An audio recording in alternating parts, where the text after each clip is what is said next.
दोस्तों नमस्कार, मैं हूं ब्रजेश विश्वकर्मा। दोस्तों ये जो आपको तस्वीर नज़र आ रही है, ये ऐसे व्यक्ति की तस्वीर है जो सबसे ज़्यादा झूठ बोलने में माहिर है। इसकी हमने झूठ पकड़ी और आपके सामने एक वीडियो तैयार कर रहे हैं। आप इस वीडियो को पूरा देखें और सुनें। यह व्यक्ति कहता है कि श्री कृष्ण जी ने गीता का ज्ञान बोला है। दोस्तों जबकि विचार इसके विपरीत हैं। गीता का ज्ञान श्री कृष्ण जी ने नहीं बोला है। श्री कृष्ण जी के शरीर में प्रवेश होकर के काल ब्रह्म ने गीता बोली है। हम आपको प्रमाणित करके बताएंगे तो इसकी झूठ आपके सामने होगी। श्रीमद् भगवत गीता का ज्ञान, इस जो तस्वीर आपके सामने नज़र आ रही है, ये काल ब्रह्म की तस्वीर है।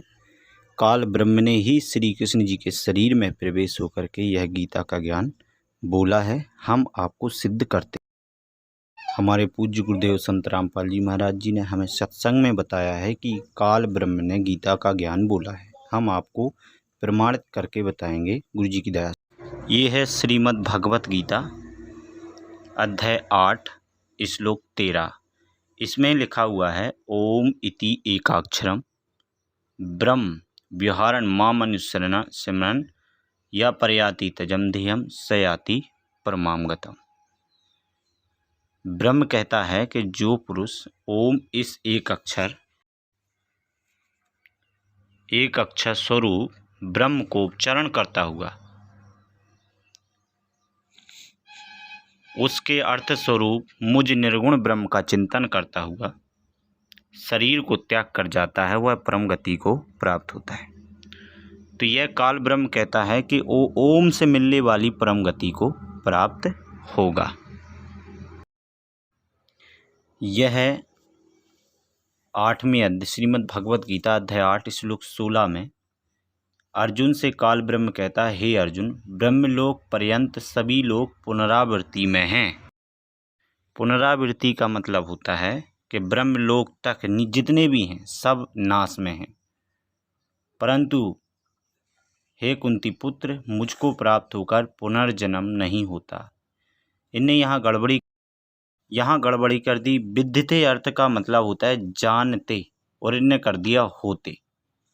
तो ये इतने एक शब्द में पूरा श्लोक चेंज हो जाता है। नीचे हालांकि वो खुद कह रहे हैं, अर्थात जिसको प्राप्त होकर संसार में वापस आना पड़े ऐसे। तो हम विद्यते का अर्थ आपको बताते हैं क्या होता है, फिर आपको खुद समझ में आ जाएगा काल ब्रह्म क्या कहना चाह रहा है। ये है श्रीमद् देवी भागवत महापुराण। हम इस महापुराण से एक शब्द क्लियर करेंगे, विद्यते। विद्यते का अर्थ क्या है, हम आपको इस देवी भागवत महापुराण से जो गोरखपुर से प्रकाशित है सिद्ध कर कर आपको बताते हैं। आप पढ़ रहे हैं 55 पृष्ठ पर। इसमें लिखा हुआ विद्यते अत्रम कथम पत्नीम चा। इसमें लिखा हुआ है क्या आप उसे नहीं जानते। ये जानते शब्द, ये विद्यते का बिल्कुल सही और सटीक अर्थ है। विद्यते यानी जानते। अब आप श्रीमद् भागवत गीता अध्याय 8 श्लोक 16 में विद्यते का अर्थ जानें। ये है 8वां अध्याय 16वां श्लोक। इसमें जो अर्थ किया गया है गलत किया गया है और मायने पे यह अर्थ सही नहीं बनता है। इसमें हम आपको दूसरी गीता से बताते हैं सही अर्थ क्या है। ये है श्रीमद् भगवत गीता अध्याय 8 श्लोक 16 में अर्जुन, हे अर्जुन, अर्जुन से श्री कृष्ण बोलते हैं, हे अर्जुन, ब्रह्मलोक से लेके सभी लोग बार बार उत्पत्ति नाश वाले हैं, परंतु हे कुंती पुत्र, ना विद्यते जो यह नहीं जानते, वे मुझे प्राप्त होकर भी फिर जन्मते हैं। ये स्पष्ट कर दिया है कि गीता ज्ञानदाता कह रहा है कि ब्रह्मलोक से लेके सभी लोग बार बार उत्पत्ति नाश वाले हैं, जो ये नहीं जानते कि मुझे प्राप्त होकर भी उनका पुनर्जन्म होता है। आपने अभी 16वें श्लोक में सुना 8वें अध्याय के। अब 4थे अध्याय के 5वें श्लोक में गीता ज्ञानदाता कहता है कि हे परम तप अर्जुन, मेरे और तेरे बहुत से जन्म हो चुके हैं, उन सबको तू नहीं जानता, मैं जानता हूँ। अभी ऐसा क्यों बोल रहा है? क्योंकि अर्जुन से इसलिए ऐसा बोला जा रहा है कि अर्जुन, तेरे मेरे बहुत से जन्म हो चुके हैं, तू कई बार जन्म ले चुका है, मैं भी ले चुका हूँ। तेरी उत्पत्ति को तो मैं जानता हूँ, मेरी उत्पत्ति को तू नहीं जानता। मेरी उत्पत्ति को इसलिए नहीं जानता तू, ना तो ये देवता जानते ना ऋषिगण जानते, क्योंकि ये सब मेरे से उत्पन्न हैं। तो मेरी उत्पत्ति को तो दादाजी जान सकते हैं ना, जो मेरे से ऊपर है। आप सब नहीं जान सकते अर्जुन। अब आपको सुना रहे हैं श्रीमद् भगवद गीता अध्याय 3 श्लोक 15 को। इसमें क्या लिखा हुआ है कि प्राणी अन्न से उत्पन्न होते हैं, अन्न की उत्पत्ति वृष्टि से होती है, वृष्टि यज्ञ से होती है, और यज्ञ विहित कर्मों से उत्पन्न होने वाले हैं। कर्म को तू ब्रह्म उद्भवम, तो इनने क्या कर दिया यहाँ पे कि वेद से उत्पन्न, और ब्रह्म यानी वेद, यहाँ गड़बड़ी कर दी इनने, और वेद को अविनाशी परमात्मा से उत्पन्न जान। यहाँ ये लोग शर्मा गए कि ब्रह्म की उत्पत्ति अविनाशी से कैसे करें, अविनाशी कोई और है, हमें तो जानकारी है ही नहीं। क्योंकि ये अनुवाद करता पूर्ण संत नहीं था, ये भी कंप्लीट संत नहीं था, ये भी अधूरा था, इसने बहुत जगह मिस्टेक करी है। फिर भी अब आपको आगे ने जो किया है उसके अनुसार इस श्लोक का सही अर्थ आप निकाल सकते हैं। जैसे अध्याय 4 के श्लोक नंबर 23 में ब्रह्म का अर्थ ब्रह्म किया है, ब्रह्म का अर्थ 4 जगह ब्रह्म अर्थ है, तो ब्रह्म का अर्थ ब्रह्म ही किया। तो यहाँ आप ब्रह्म उद्भवम यानी कि, तो यहाँ पे क्या समझना है, ब्रह्म उद्भवम का अर्थ है ब्रह्म से उत्पन्न, ब्रह्म यानी ब्रह्म को अविनाशी परमात्मा से उत्पन्न जान। अब इनने तो गड़बड़ी कर दी, फिर भी हम आपको अध्याय 4 का श्लोक 23 दिखाते हैं। थोड़ा रुकें आप। यहाँ अध्याय 4 श्लोक आप 23 पढ़ रहे हैं, इसमें आप 4 जगह पढ़ेंगे, 24 पढ़ रहे हैं, 23 नहीं, सॉरी। ब्रह्म का अर्थ ब्रह्म, ब्रह्म मैंने ब्रह्म, ब्रह्म मैंने ब्रह्म, ब्रह्म मैंने ब्रह्म, ब्रह्म कर्म मैंने ब्रह्म कर्म। अब देखो 4 जगह ब्रह्म का अर्थ ब्रह्म किया है, तो वहाँ इनको क्या समस्या आ गई कि उनने ब्रह्म का अर्थ ब्रह्म नहीं किया, वेद कर दिया, तो ये गड़बड़ी की है। अब आपको सही यथार्थ गीता से आपको इसका अनुवाद दिखाएंगे, बिल्कुल सटीक अनुवाद। आप पढ़ें श्रीमद् भगवद गीता अध्याय 3 का श्लोक 15। हाँ, अब अनुवाद पढ़ें। प्राणी अन्न से उत्पन्न होते हैं, अन्न की उत्पत्ति वृष्टि से होती है, वृष्टि यज्ञ से होती है, और यज्ञ विहित कर्मों से उत्पन्न होने वाला जान। कर्म को तू ब्रह्म से उत्पन्न, और ब्रह्म अक्षर, ब्रह्म क्षर यानी ब्रह्म अर्थात क्षर पुरुष को अविनाशी परमात्मा से उत्पन्न हुआ जान। इससे सिद्ध होता है कि सर्वव्यापी परमात्मा सदा ही यज्ञ में प्रतिष्ठित है, सर्वव्यापी। इससे क्या सिद्ध हुआ कि ब्रह्म की उत्पत्ति अविनाशी परमात्मा से हुई। तो ब्रह्म पूजा में योग्य नहीं है, वो पूर्ण ब्रह्म ही पूजा के योग्य है। अब हम एक जगह से और क्लियर करेंगे, वेद से, ऋग्वेद अध्याय 40 मंत्र 5 और 4 और 1 से क्लियर करेंगे कि ब्रह्म यानी विराट पुरुष की उत्पत्ति अविनाशी से हुई है। यह है महाभारत द्वितीय खंड। हम पहले उस विषय को दिखाते हैं जो विराट पुरुष की महिमा बताई है, कैसा है विराट पुरुष। हम विराट पुरुष की उत्पत्ति बताते हैं। जैसे यहाँ पढ़ेंगे नीचे वाले पोर्शन में, मेरे 1000 मस्तक, 1000 मुख, 1000 नेत्र, 1000 भुजाएं, हजारों उदर, हजारों ऊर्ध्व, हजारों पैर हैं। तो ये विराट पुरुष की महिमा है। अब इसको हम ले चलते हैं वेद पे। अब वेद से क्लियर करेंगे, ये महाभारत में इसकी महिमा बताई गई है।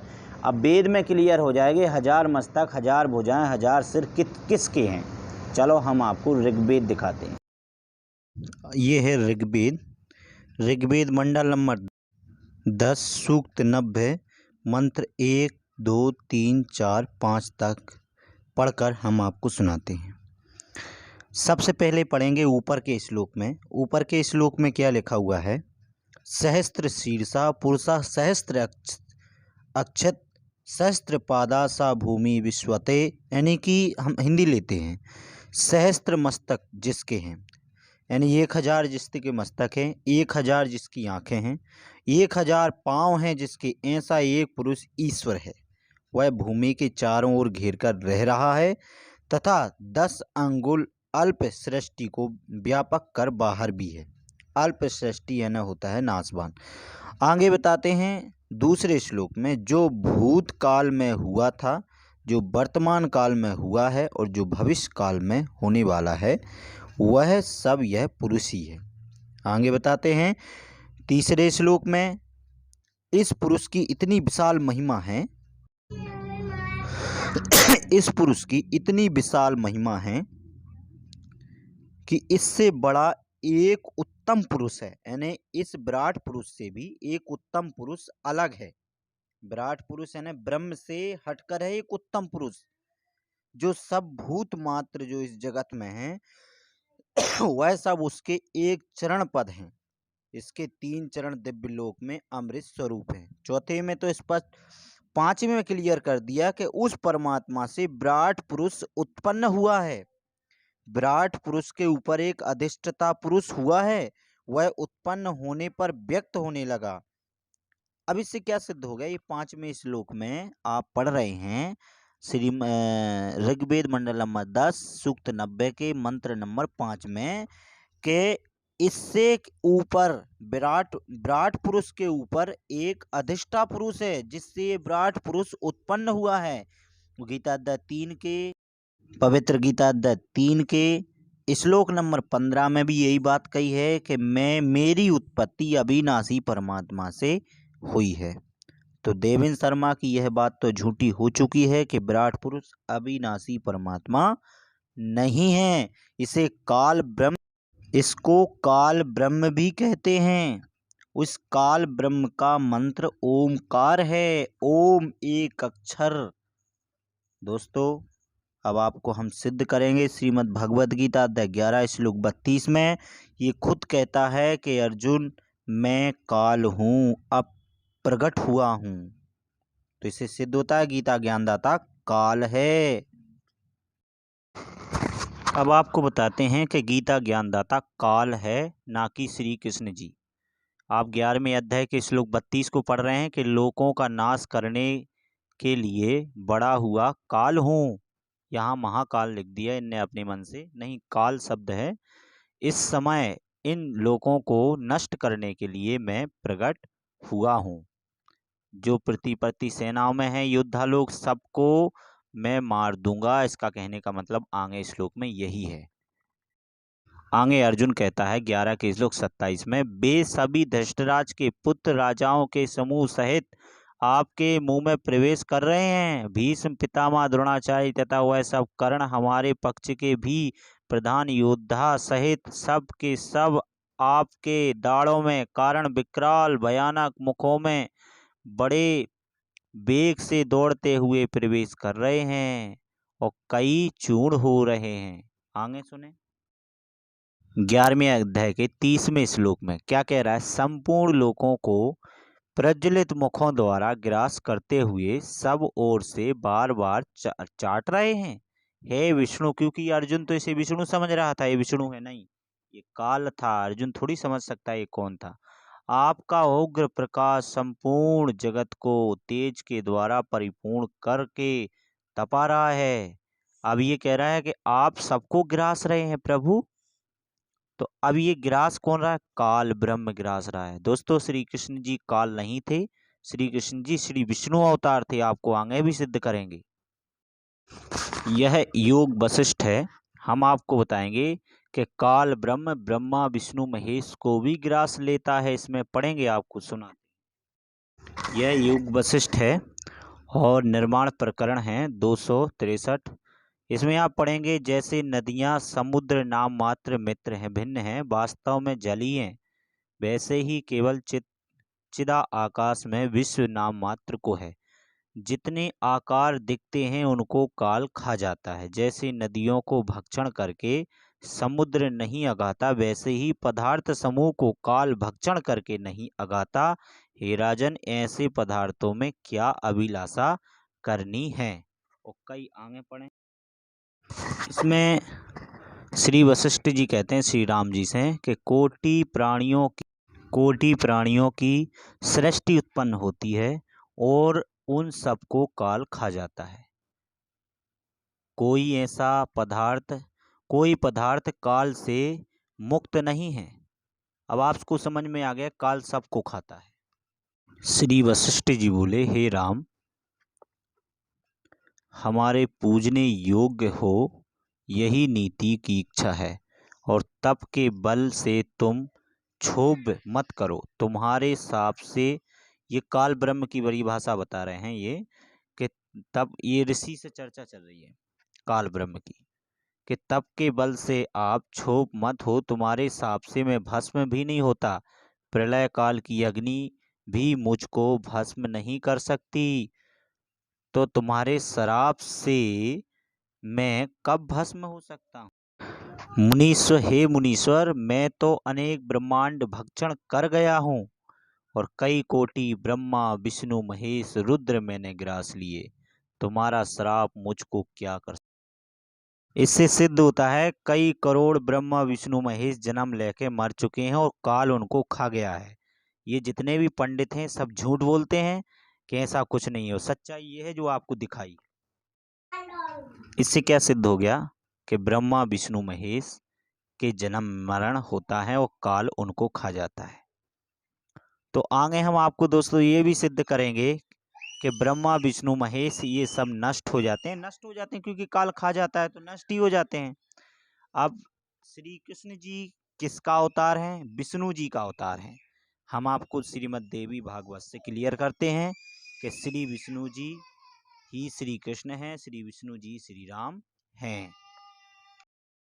ये है श्रीमद् देवी भागवत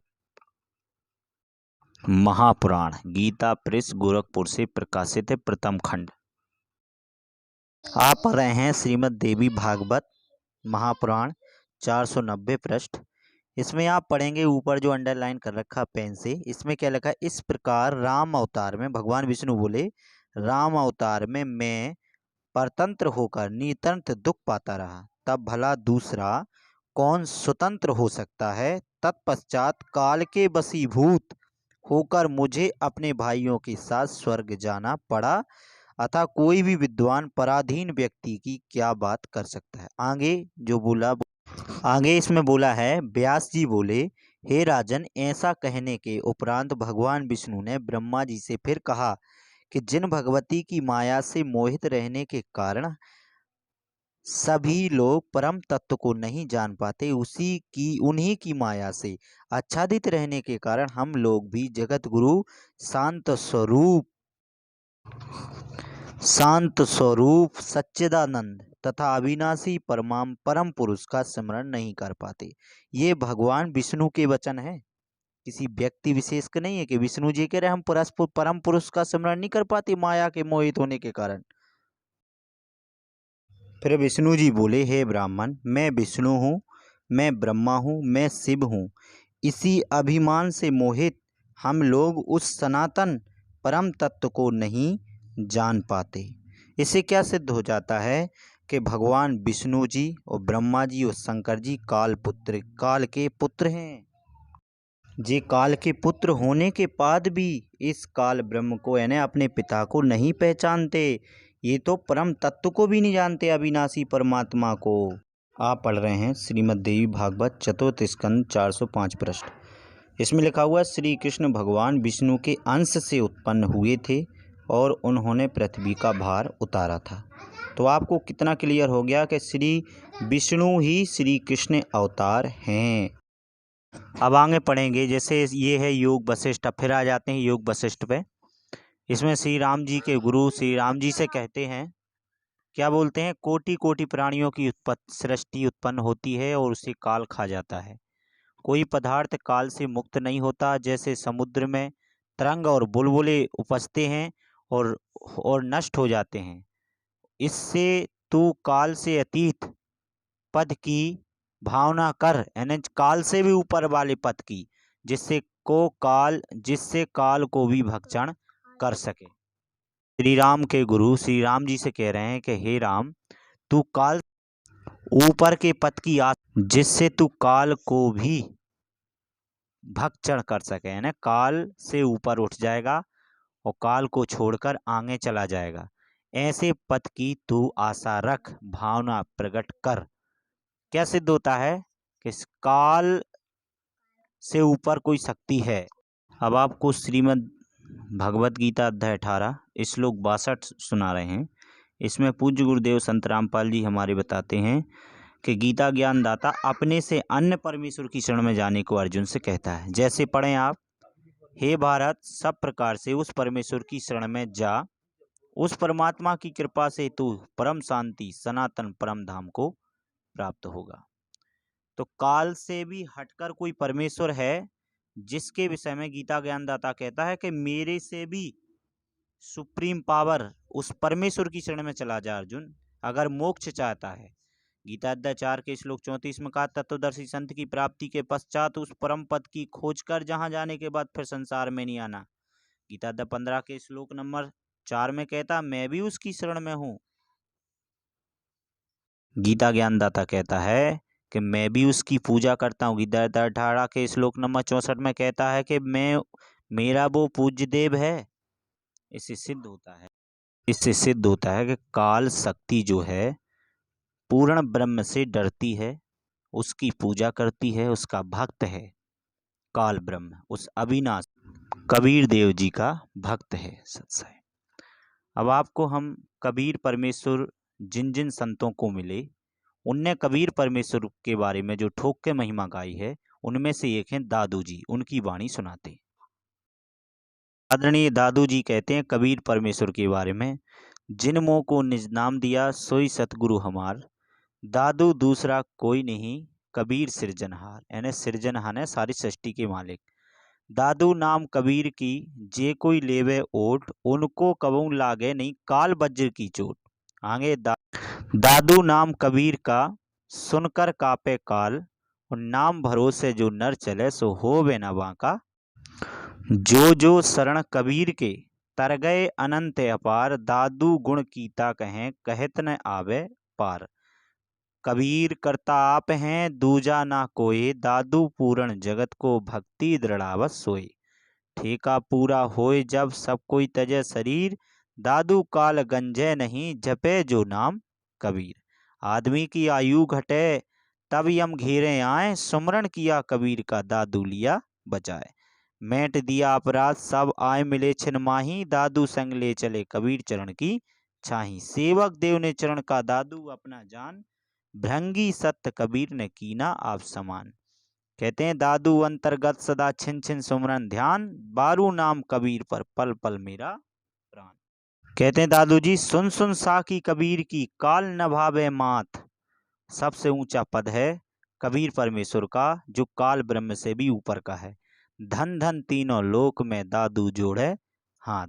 केरी नाम कबीर का विषम काल गजराज, और दादू भजन प्रताप से सुनत भागे सुनत आवाज।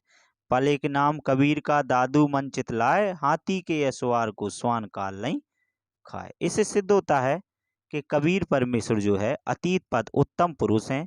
और श्री राम जी के गुरु वशिष्ठ जी भी यही सलाह देते हैं श्री राम जी को कि हे राम, काल से भी ऊपर के पद की आशा करो, जो काल को भी भक्षण कर सके। तो वो अविनाशी परम सत्ता पूर्ण ब्रह्म कबीर देव जी है, जो काल से भी ऊपर है। तो दोस्तों, आपको समझ में आया होगा कि श्री कृष्ण जी ने गीता नहीं बोली है। श्री कृष्ण जी ने गीता में कोई रोल नहीं किया, सिर्फ शरीर प्रयोग किया गया है। एक बात और सिद्ध होती है कि अगर श्री कृष्ण जी ने गीता बोली होती तो ये सभी लोगों को ग्रास करना, खाना, हजार मस्तक, ये सब काल का ही स्वरूप था। तो इससे हमने आपको ऋग्वेद से भी सिद्ध किया गुरु जी की दया से कि काल ब्रह्म ही विराट पुरुष है, वो अविनाशी परमात्मा से उत्पन्न है। आपको आगे का वीडियो में क्लियर कर बता देंगे कि ये काल ब्रह्म किससे उत्पन्न हुआ है, सृष्टि रचना का प्रक्रम बताएंगे। गुरुदेव जी की क्लिप डालेंगे। गुरुदेव संत रामपाल जी ने सारा कुछ विवरण खोल के सुना दिया गया है। बोलो सदगुरुदेव की जय। ये पाखंडी लोग हैं, इनसे दूर रहना। देवेंद्र शर्मा जैसे पाखंडी, और भी जितने पंडित पाखंडी हैं, ये सब पाखंडी हैं। देवी भागवत महापुराण में भी इसको उल्लंघन किया गया है कि जितने भी कलयुगी ब्राह्मण हैं सब झूठ बोलते हैं, वेद से हटकर चलते हैं। इनका सबसे अहम मुद्दा है लालच। ये झूठ बोल के किसी की जान भी ले सकते हैं। तो दोस्तों इनकी सच्चाई समझ, ये अपनी स्वार्थ के कारण इन पाखंडियों से बचें और समाज को भी बचाएं।